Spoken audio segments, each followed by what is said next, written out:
চৈত্র মাসের টনটনে রোদ্দুরের দুপুর, রামপুর গ্রাম। এই গ্রামের বাইরে একটি পুরনো পুকুর ছিল। গ্রামের লোকজন সেই পুকুরের কাছে যেতে ভয় পেত। রাধিকা তার সখী মীরার সঙ্গে মাঠ থেকে ফিরছিল। রাধিকা, তুই কি জানিস, কাল রাতে আবার কেউ সে পুকুর থেকে আওয়াজ শুনেছে। সবাই বলে সেখানে একটা মহিলা কাঁদে আর সুন্দর সুন্দর মেয়েদের ওখানে ডাকে। আমার তো খুব ভয় লাগে ওই পুকুরটাকে। আরে এগুলো সব বাজে কথা মীরা, আমি এসব একদমই বিশ্বাস করি না। বুড়ো লোকেরা ভয় দেখানোর জন্য এসব গল্প বানায়। পুকুর তো শুধু পুকুরই। কিন্তু রাধিকা, এত লোক সবাই একই কথা কেন বলে? গত মাসে সোনুর বোন হারিয়ে গিয়েছিল না, তাকেও নাকি শেষবার ওই পুকুরের কাছেই দেখা গিয়েছিল। কিছু তো একটা ব্যাপার আছে। আরে মীরা, হতে পারে সে পালিয়ে গেছে। তুই জানিস না, তার বিয়ে একটা বুড়ো লোকের সঙ্গে ঠিক হয়েছিল। আমি হলে আমিও পালিয়ে যেতাম। আর তুই এসব নিয়ে এত ভাবিস কেন? দুই সখী কথা বলতে বলতে বাড়ি পৌঁছালো। রাধিকার বাড়িতে তার ছোট বোন কবিতা আর মা সুনিতা আর রাধিকার বাবা রমেশ। এত দেরি করে কোথায় ছিলি? দেখ, তোর বাবা খুব রাগ করে বসে আছে। আমি তোকে কতবার বলেছি সূর্য ডোবার আগে বাড়ি ফিরে আসতে, কিন্তু তুই আমার কথা শুনিস না। কেন মা? আমি তো শুধু মীরার সঙ্গে মাঠ থেকে ফিরছিলাম। আমরা কাজ করছিলাম, কোনো খারাপ কাজ তো করিনি। সব সময় এদিক ওদিক ঘুরে বেড়াস, লোকজন কি বলবে? একটা মেয়ে সন্ধেবেলা বাইরে ঘুরছে। দেখ, তোর বিয়ের বয়স হয়ে গেছে, এখন বাড়িতে থাক আর ঘরের কাজ শেখ। বাবা, আমি তো কোনো ভুল করছি না। আমি শুধু আমার সখীর সঙ্গে ছিলাম আর আমি ঘরের কাজ জানি। মাকে জিজ্ঞেস করো, আমি সব কাজ করি। চুপ কর, বেশি তর্ক করিস না আমার সঙ্গে। আর শোন ভালো করে, কাল চমনের বাবা আসছে তোর বিয়ের সম্বন্ধ দেখতে। তাদের ছেলে শহরে চাকরি করে। তুই ভাগ্যবতী যে এমন ছেলে পাচ্ছিস। চমন? বাবা, সে তো মদ খায় আর জুয়া খেলে। পুরো গ্রামে তার বদনাম আছে। আমি ওই লোককে বিয়ে করব না। আমি অত কথা শুনতে চাই না। তুই কাকে বিয়ে করবি আর কাকে করবি না। তুই কোনো রানী নস যে নিজের ইচ্ছে মতো বিয়ে করবি। আমি যা বলবো তুই তাই করবি, বুঝলি? তোর সৌন্দর্য তোকে অহংকারী করে দিয়েছে। এই সৌন্দর্য একদিন তোর জন্য বিপদ হয়ে দাঁড়াবে। আরে শোনো, এত রাগ করো না। বাচ্চা মেয়ে, বুঝে যাবে। চুপ চুপ করে থাকো তুমি। তুমি একে নষ্ট করেছো। রাধিকা, নিজের ঘরে যাও। আর কাল যখন তোমাকে দেখতে আসবে তখন ভালো করে সাজগোজ করে আসবে তাদের সামনে। রাধিকা কাঁদতে কাঁদতে নিজের ঘরে চলে গেল। তার চোখ থেকে অনবরত জল পড়তে লাগলো। কিছুক্ষণ পর তার ছোট বোন কবিতা তার কাছে এলো। দিদি, কেঁদো না। দেখো, আমি বাবার সঙ্গে কথা বলবো। আমি তাকে বুঝিয়ে বলবো যে চমন ভালো ছেলে নয়। উনি নিশ্চয়ই আমার কথা শুনবেন। কোনো লাভ নেই কবিতা। বাবা কখনোই আমার কথা শোনেন না। উনি শুধু মনে করেন আমি আমার সৌন্দর্য নিয়ে অহংকারী লেগেছি। আমি কখনোই আমার চেহারা নিয়ে অহংকার করিনি, কিন্তু কেউ বোঝে না আমার কথা। দিদি, তুমি অহংকারী নও দিদি। তুমি তো অনেক ভালো। তুমি শুধু নিজের ইচ্ছে মতো জীবনটা বাঁচতে চাও। এটা তো খারাপ কিছু নয়। কিন্তু এই গ্রামের মেয়েদের নিজের ইচ্ছে মতো বাঁচার অধিকার নেই কবিতা। এখানে মেয়েরা বোঝা। যত তাড়াতাড়ি সম্ভব তাদের বিয়ে দিয়ে দাও, এটাই সব।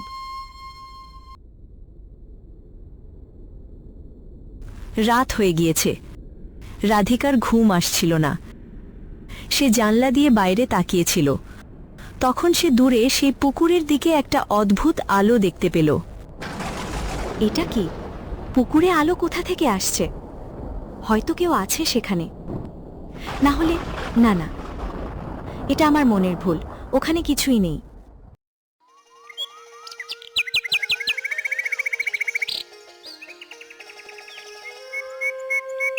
পরের দিন সকালে চমনের বাবা আর চমন রাধিকাকে দেখতে এলো। বাড়িতে চারিদিকে হইচই পড়ে গেল।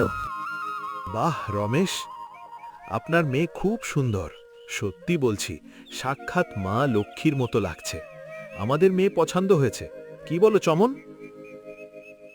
হ্যাঁ বাবা, আমারও পছন্দ হয়েছে, খুব সুন্দর। খুব ভালো, তাহলে পরের মাসেই বিয়ে দিয়ে দিই। শুভ সময়ও আসছে। রাধিকা কাঁদতে কাঁদতে ভেতরে চলে গেল। সন্ধেবেলা মীরা তার সঙ্গে দেখা করতে এলো। দুই সখী বাড়ির পেছনে বসে পড়ল। রাধিকা, আমি শুনেছি তোর বিয়ে চমনের সঙ্গে ঠিক হয়ে গেছে। এটা ভাবতেই খুব খারাপ লাগছে। তুই এমন একটা মানুষের সঙ্গে সুখে থাকতে পারবি না। ও তো একটা নেশাখোর। আমি জানি মীরা, কিন্তু আমার কাছে কোনো উপায় নেই। বাবা আমার কথা শোনেন না, মাও কিছু বলতে পারেন না। এই বাড়িতে কেউ আমার কোনো কথা শোনে না। তাহলে এখান থেকে চলে যা রাধিকা, কোনো খারাপ কিছু হওয়ার আগে, আর তোর জীবন নষ্ট হওয়ার আগে। আমি তোর সঙ্গে যাব, আমরা দুজনে শহরে চলে যাব। কোথায় যাব মীরা? আর যদি চলে যাই তাহলে কবিতার কি হবে? বাবা তাকে শাস্তি দেবে। আর শহরে আমরা কি করব? আমাদের কাছে না আছে টাকা, আর না আছে কোনো চেনা জায়গা। আচ্ছা ঠিক আছে, তাহলে সাধু বাবার কাছে চল। উনি তো গ্রামের বাইরে আশ্রমে থাকেন। উনি খুব জ্ঞানী মানুষ, হয়তো কোনো উপায় বলতে পারেন। ঠিক আছে, চল এখনই যাই। যাই হোক, এখন বাড়িতে আমার মন লাগছে না। বাবা তো আমার দম বন্ধ করে দিয়েছে। দুই সখী সাধুর আশ্রমের দিকে রওনা দিল। পথে তারা পুকুরের পাশ দিয়ে গেল।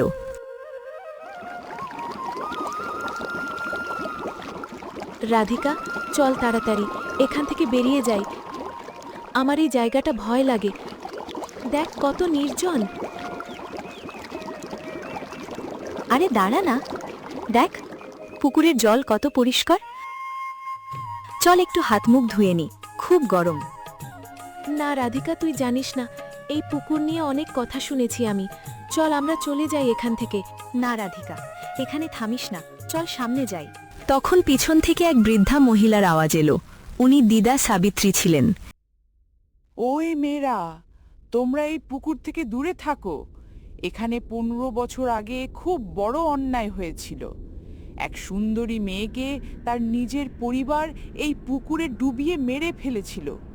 তার নাম ছিল ঝিলমিল। কিন্তু দাদি, ওনার পরিবার এমন কেন করেছিল? কারণ সে খুব সুন্দর ছিল, এত সুন্দর যে তাকে দেখলে লোকজন পথ ভুলে যেত। তার মা ভাবতো ওনার মেয়ের সৌন্দর্যের সামনে সে কিছুই নয়, আর তার বাবা ভাবতো এত সুন্দর মেয়ে বাড়িতে থাকলে কোনো খারাপ কিছু হয়ে যেতে পারে। এই সামান্য জিনিসের জন্য নিজেদের মেয়েকেই মেরে ফেলেছিল। এটা তো খুব বড় অন্যায় করেছিল তারা দিদা। হ্যাঁ, সেই দিন থেকে এই পুকুর অভিশপ্ত হয়ে গেছে। সবাই বলে ঝিলমিলের আত্মা এখনো এখানে থাকে। সে সুন্দর সুন্দর মেয়েদেরকে ডাকে, আর যে এখানে আসে সে আর কখনো ফিরে যায় না। কিন্তু দাদি, এটা তো শুধু একটা গল্প, আত্মা টাত্মা কিছুই নেই। এমন বলিস না মেয়েরা, কিছু জিনিস আছে যা আমরা দেখতে পাই না। বিশেষ করে তোর মতো সুন্দর মেয়েদের তো খুব সাবধানে থাকতে হবে। চল, আমি তোদের আশ্রমে পৌঁছে দিই। এরপর তারা তিনজন সাধুর আশ্রমে পৌঁছালো। সাধু ধ্যানে বসেছিলেন। এসো তোমরা, বসো। আমি জানি তোমরা কেন এসেছো। তোমাদের মুখে দুঃখ স্পষ্ট দেখা যাচ্ছে। সাধু বাবা, আমার বাবা আমার বিয়ে এমন একজনের সঙ্গে দিতে চান যে মাতাল আর জুয়ারি। আমি এই বিয়ে করতে চাই না। আপনি বলুন আমি কি করব? শোনো মেয়ে, তোমার সৌন্দর্য তোমার জন্য বিপদ হয়ে গেছে, কিন্তু মনে রেখো, আসল সৌন্দর্য নিজের হৃদয়ে থাকে, সুন্দর মুখ নয়। কিন্তু সাধু বাবা, এখন রাধিকার এই সমস্যার কোনো সমাধান আছে? আমরা এখন কি করতে পারি? রাধিকা, তোমাকে তোমার বাবার সঙ্গে খোলাখুলি কথা বলতে হবে। আর যদি তিনি না শোনেন, তাহলে তোমাকে নিজের অধিকারের জন্য লড়তে হবে। তবে খেয়াল রেখো, কখনো খারাপ রাস্তা বেছে নেবে না। আর হ্যাঁ, ওই পুকুর থেকে দূরে থাকবে। পুকুর? দিদাও ওই একই কথা বলেছিলেন, কিন্তু ওই পুকুরে কি আছে সাধু বাবা? ওই পুকুরে একটা মেয়ে অনেক যন্ত্রণা পেয়েছে। 15 বছর আগে ঝিলমিল নামের এক মেয়েকে তার পরিবার সেই পুকুরেই ডুবিয়ে মেরেছিল।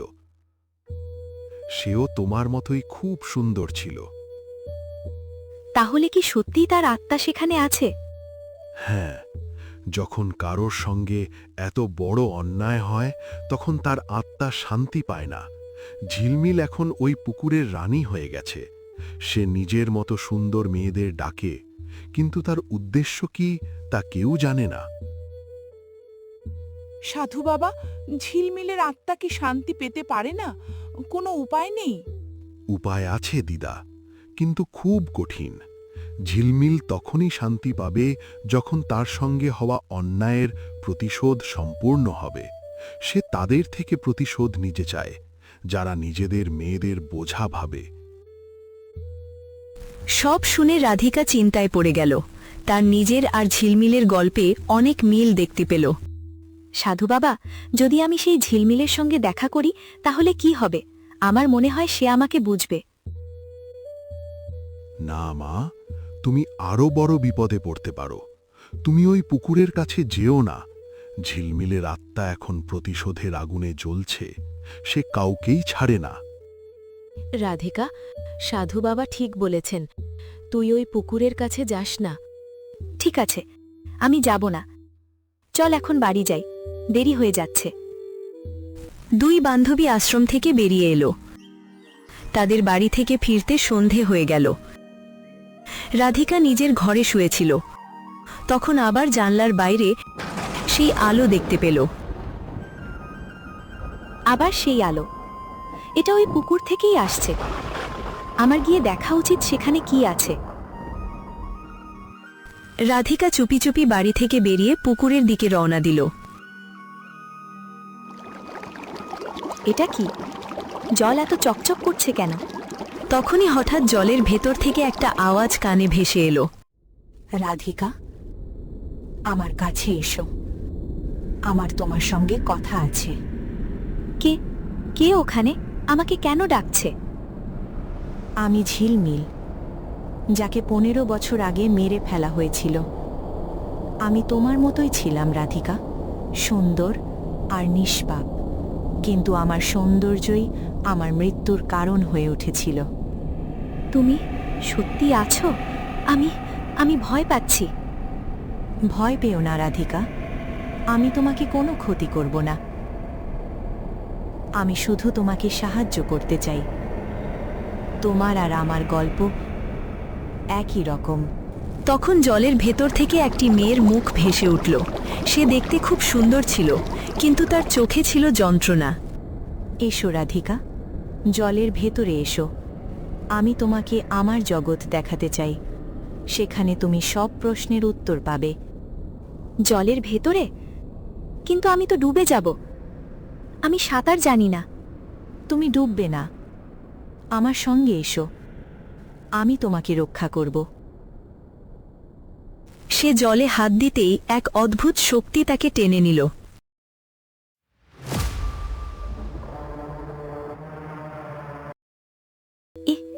এ কিভাবে সম্ভব? আমি জলের মধ্যে নিঃশ্বাস নিতে পারছি। এটা আমার জগৎ রাধিকা, এখানে সব কিছু আলাদা। চলো, আমার সঙ্গে এসো। রাধিকা ঝিলমিলের সঙ্গে জলের ভেতরে আরও গভীরে যেতে লাগল। কিছুক্ষণ পর তারা একটা বড় প্রাসাদ দেখতে পেল। এই প্রাসাদ জলের নিচে? এটা কি সত্যি?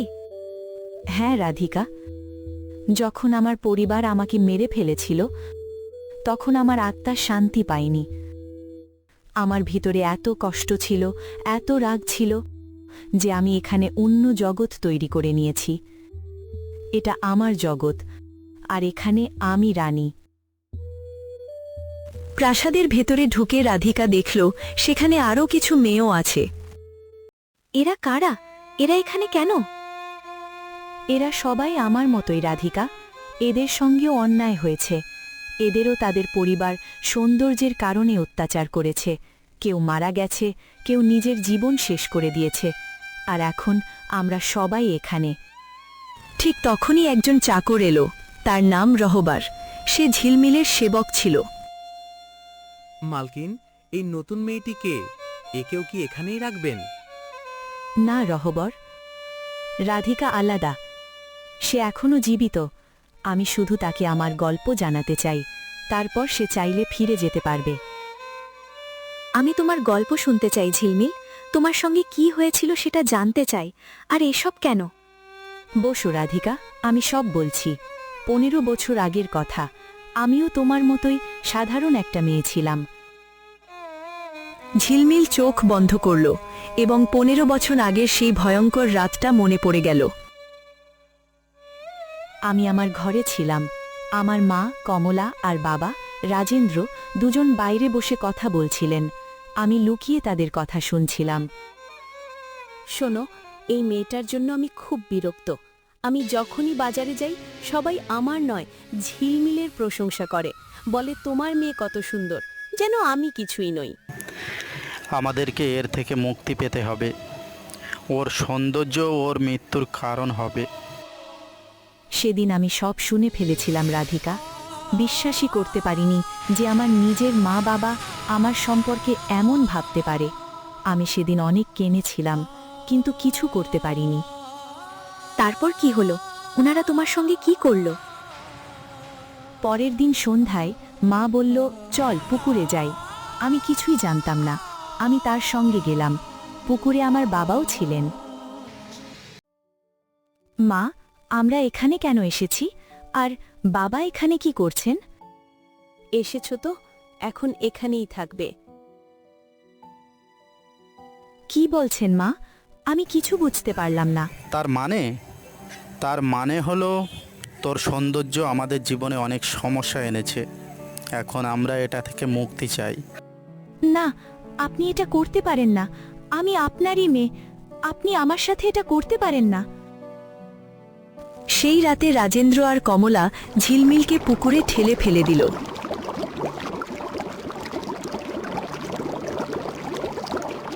আমি ডুবতে লাগলাম রাধিকা। শেষ মুহূর্তে আমি শুধু একটা জিনিসই ভাবছিলাম, প্রতিশোধ। আমি প্রতিশোধ চাই তাদের থেকে যারা নিজেদের মেয়েদের বোঝা ভাবে এবং তাদেরকে বোঝা ভাবে। ঠিক তখনই রহবার আবার এলো। মালকিন, সময় হয়ে গেছে। আজ রাতে আবার একটা মেয়ে আসবে। তার বাবা তার বিয়ে এক বৃদ্ধ লোকের সঙ্গে ঠিক করেছে। ঠিক আছে রহবর, প্রস্তুতি নাও। ঝিলমিল, এমন করো না। ওই মেয়েটা তো নির্দোষ। তাকে এখানে নিয়ে এসো না। রাধিকা, তুমি বুঝবে না। এটা আমার প্রতিশোধ, প্রতিটি সেই বাবার বিরুদ্ধে যে নিজের মেয়েকে বোঝে না এবং তাদেরকে বোঝা ভাবে। তুমি এই মেয়েদের ছেড়ে দাও ঝিলমিল, আর তোমার মা বাবাকে ক্ষমা করো। তবেই তুমি শান্তি পাবে। ক্ষমা? ওনারা আমাকে মেরে ফেলেছে রাধিকা। ওনারা নিজের মেয়েকে মেরে ফেলেছে। যারা নিজের মেয়েকে মারে তাদের কোনো ক্ষমা নেই। আমি কিভাবে ক্ষমা করব? ঠিক তখনই পুকুরের জলে উথাল পাথাল শুরু হলো। ওপর থেকে কেউ লাফ দিল সেই পুকুরের জলে। সে আর অন্য কেউ নয়, সে ছিল কবিতা, রাধিকার বোন। এরপর কবিতাও জলের নিচে সেই প্রাসাদে পৌঁছালো। দিদি, দিদি আপনি কোথায়? আমি দেখেছি আপনি পুকুরের দিকে যাচ্ছিলেন। আমি আপনাকে বাঁচাতে এসেছি। কবিতা, তুমি এখানে কিভাবে এলে? তোমার আসা উচিত, এখানে আসা উচিত হয়নি। আমি আপনাকে একা ছেড়ে যেতে পারি না দিদি। আপনি আমার বড় বোন। এরপর কবিতাও জলের নিচে সেই প্রাসাদে পৌঁছালো। আরেকটা মেয়ে? আর এ তো এখন খুব ছোট। আপনি কে? আর আমার দিদিকে এখানে আটকে রেখেছেন কেন? কবিতা, উনি ঝিলমিল। 15 বছর আগে মারা গেছে। এখন সে এখানে থাকে। তাহলে সাবিত্রী দিদা সত্যিই বলেছিলেন, সত্যি আত্মা থাকে? হ্যাঁ, আমি একটা আত্মা। আর তোমার দিদি নিজের ইচ্ছায় এখানে এসেছে। আমি তাকে জোর করিনি। দিদি, চলুন বাড়ি যাই। বাবা আপনাকে খুঁজছেন। বাবা তো আমার উপর রাগ করেছেন। তিনি শুধু আমার বিয়ে চমনের সঙ্গে দিতে চান। না দিদি, আপনি বাড়ি না ফেরায় বাবা খুব ভেঙে পড়েছেন। তিনি কাঁদছিলেন, বলছিলেন তিনি বড় ভুল করেছেন। তিনি আপনার কাছে ক্ষমা চান। সত্যি বাবা কাঁদছিলেন? হ্যাঁ দিদি, তিনি বুঝতে পেরেছেন তিনি ভুল করেছেন। তিনি চমনের সঙ্গে সম্পর্ক ভেঙে দিয়েছেন। এখন তিনি বলেন, আপনি যাকে চান তাকেই বিয়ে করবেন, আপনাকে জোর করা হবে না। এটা শুনে ঝিলমিলের মুখ অদ্ভুত হয়ে গেল, তার চোখে জল ভরে গেল। দেখলে রাধিকা, তোমার বাবার কাছে তুমি কত মূল্যবান। তুমি হারিয়ে যাওয়ার পর তিনি বুঝেছেন। যদি আমার মা বাবাও আমাকে এমনভাবে বুঝতো। ঝিলমিল, এখনো সময় আছে। তাদের সঙ্গে দেখা করো, তাদের ক্ষমা করো। হয়তো তারাও তোমার জন্য অনুতপ্ত। না রাধিকা, 15 বছর হয়ে গেছে, তারা হয়তো আমাকে ভুলেও গেছে। না ঝিলমিল দিদি, কোনো মা বাবা তার নিজের মেয়েকে বলতে পারে না। হয়তো তারাও ভোলেনি, হয়তো তারা ভুল করেছে, কিন্তু ভেতরে ভেতরে তারা নিজেরা কেঁদে মরছে। ঠিক তখন রহবার আবার এলো। তার সঙ্গে এক বৃদ্ধ দম্পতি ছিল, রাজেন্দ্র আর কমলা, মানে ঝিলমিলের মা বাবা। মালকিন, এরা আপনার সঙ্গে দেখা করতে চায়। বলছে এরা নাকি আপনার মা বাবা। মা বাবা, তোমরা এখানে কিভাবে? মা, আমার মা, আমরা 15 বছর ধরে তোকে খুঁজছি। আমরা বড় ভুল করেছি, আমাদের ক্ষমা করে দে মা। ঝিলমিল, আমি খুব খারাপ মা। আমি তোমার খুব খারাপ ব্যবহার করতাম, তোমার সৌন্দর্যে হিংসা করতাম। কিন্তু যেদিন তুমি চলে গেলে সেই দিন থেকে আমি এক মুহূর্ত শান্তিতে ঘুমোতে পারিনি। আমাকে ক্ষমা করে দাও। তোমরা তোমরা আমাকে মেরে ফেলেছিলে, নিজেদের মেয়েকেই। হ্যাঁ মা, আমরা বড় পাপ করেছি আর প্রতিদিন তার শাস্তি পাচ্ছি। আমাদের জীবন নরক হয়ে গেছে। প্রতি রাতে তোর কথা মনে পড়ে। ঝিলমিল, আমি তোমার মা। এক মা তার মেয়েকে কোনো দিনই ভুলতে পারে না। হতে পারে আমি তোকে মেরে দিয়েছি, কিন্তু আমি মন থেকে কোনো দিন তোকে ভুলতে পারিনি। রাধিকা, তুমি ঠিক বলেছিলে, প্রতিশোধে কোনো শান্তি পাওয়া যায় না। আমি 15 বছর এই রাগে কাটিয়েছি, কিন্তু আজ বুঝছি আমার মা বাবাও সমান কষ্ট পাচ্ছেন আমার জন্য। তাহলে তুমি কি ওনাদের ক্ষমা করে দেবে? আমি জানি না, 15 বছরের কষ্ট এত সহজে যায় না, তবে আমি চেষ্টা করব। ঝিলমিল দিদি, ক্ষমা করা খুব বড় পুণ্যের ব্যাপার, কিন্তু যদি না করো তাহলে এই কষ্টেই আটকে থাকবে। মা বাবা, আমি তোমাদের ক্ষমা করছি, কিন্তু পুরোপুরি মনকে বোঝাতে পারবো কিনা জানি না, কিন্তু আর এই রাগে বাঁচতে চাই না। মা, তুই আমাদের ক্ষমা করেছিস? হ্যাঁ মা, কিন্তু একটা শর্ত আছে। তোমাদের গ্রামে গিয়ে সবাইকে বলতে হবে যে মেয়েরা বোঝা নয়, প্রতিটি মেয়ের তাদেরও দাম আছে। হ্যাঁ রে মা, আমরা প্রতিটি গ্রামবাসীদেরকে আর প্রতিটা বাবাকে বলবো যে মেয়েরা বোঝা নয়, তাদেরকেও স্বাধীনভাবে বাঁচতে দাও এবং তাদেরও যত্ন নাও। কথাগুলো বলেই কাঁদতে শুরু করল। রাজেন্দ্র হঠাৎ পুরো প্রাসাদ আলোকিত হয়ে উঠল এবং কাঁপতে শুরু করল। তীব্র আলো ছড়িয়ে পড়ল। ঝিলমিলের শরীর ধীরে ধীরে অদৃশ্য হতে লাগল। রাধিকা, এটা কি হচ্ছে? আমি চলে যাচ্ছি। তোমার আত্মার শান্তি পেয়েছে ঝিলমিল। তুমি তোমার বাবা মাকে ক্ষমা করেছ, তাই আত্মার মুক্তি পাচ্ছে। শান্তি, সত্যি 15 বছর পর আমি শান্তি পাচ্ছি। ধন্যবাদ রাধিকা, তুমি সত্যি আমাকে ধর্মের রাস্তা দেখিয়েছ। ঝিলমিল পুরোপুরি মিলিয়ে গেল এবং তার প্রাসাদে থাকা সব আত্মা আর মেয়েরাও মুক্ত হয়ে গেল। প্রাসাদটাও ধীরে ধীরে অদৃশ্য হতে লাগল। তাড়াতাড়ি করুন, আমাদের এখান থেকে বেরোতে হবে। প্রাসাদ আস্তে আস্তে ভেঙে যাচ্ছে। সবাই দ্রুত সাঁতরে ওপরের দিকে উঠতে থাকল। কিছুক্ষণ পর সবাই পুকুর থেকে বেরিয়ে এলো। রাধিকা, মা, ঠিক আছিস তুই? আমাকে ক্ষমা করে দিস মা, আমি অনেক ভুল করেছি, আর আজ আমি আমার ভুল বুঝতে পেরেছি। বাবা, আপনি কাঁদছেন? আমি ঠিক আছি। মা, তুই হারিয়ে যাওয়ার পর আমি বুঝেছি আমি কি হারাতে যাচ্ছিলাম। তুই আমার মেয়ে, এটাই আমাদের গর্ব। আমি জীবনেও আর তোকে বোঝা মনে করব না। রাধিকা মা, তুই কোথায় ছিলিস? আমরা অনেক চিন্তায় পড়ে গেছিলাম মা। মা, আমি ঠিক আছি। ঝিলমিলের সঙ্গে দেখা হয়েছিল, সে আমাকে অনেক কিছু শিখিয়েছে। এরপর রাজেন্দ্র আর কমলাও পুকুর থেকে বেরিয়ে এলো। গ্রামের সব মানুষ জড়ো হলো সেখানে। আপনারা সবাই শুনুন, আমি একটা কথা বলতে চাই আপনাদের। 15 বছর আগে আমি আর আমার স্ত্রী বড় পাপ করেছিলাম। আমরা আমাদের নিজের মেয়েকে মেরে ফেলেছিলাম। ঝিলমিল ও এত সুন্দর ছিল, আর আমরা ওকে পুকুরে ঠেলে ফেলে দিয়ে হত্যা করেছিলাম। সবাই স্তব্ধ হয়ে গেল রাজেন্দ্রর মুখে এমন কথা শুনে। হ্যাঁ, এটাই সত্যি। আমরা তার সৌন্দর্যের জন্য তাকে মেরে ফেলেছিলাম। আমাদের মনে হতো ও আমাদের জন্য অনেক সমস্যার কারণ হবে, কিন্তু আসল সমস্যা আমরা নিজেরাই ছিলাম। আজ আমি সবাইকে বলতে চাই, নিজেদের মেয়েদের মূল্য দাও। তারা বোঝা নয়, তারা ঈশ্বরের দেওয়া সবচেয়ে মূল্যবান উপহার।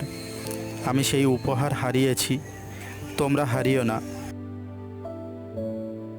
গ্রামের লোকেদের রাজেন্দ্র আর কমলার কথা ভালো লাগলো। সেই দিন থেকে গ্রামে পরিবর্তন এলো। মানুষ তাদের মেয়েদের ভালোবাসতে শুরু করলো।